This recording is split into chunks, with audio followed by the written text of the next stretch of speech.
Once upon a time, on a sunny day, a thirsty crow named Coco flew across a wide, dusty land. The sun was blazing, and Coco's throat was dry. She searched high and low for water, but all the ponds and rivers had dried up.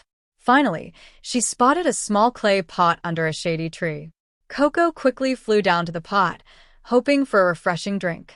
But when she peered inside, she saw that there was only a tiny bit of water at the bottom, far too low for her beak to reach.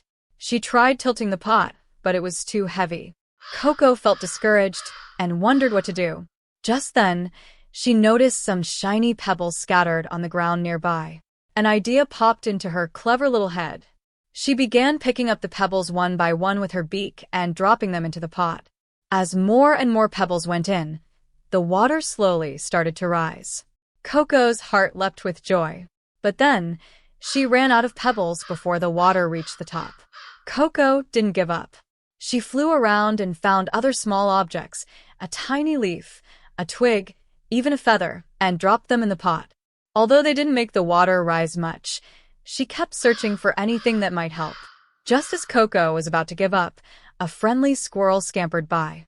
"What are you doing, Coco?" asked the squirrel. "I'm trying to get the water to rise, but I've run out of pebbles," replied Coco. The squirrel thought for a moment. "Why don't we dig a little hole next to the pot? Maybe the water will flow out," he suggested. Excited by the new idea, Coco and the squirrel started digging a tiny channel from the bottom of the pot. Slowly but surely, the water trickled out into the small hole they dug, creating a tiny puddle. Coco dipped her beak into the puddle and took a long, refreshing drink. "Thank you, Mr. Squirrel. You've helped me solve the problem," said Coco gratefully. "Sometimes, it takes more than one idea and a little help from a friend," said the squirrel, smiling.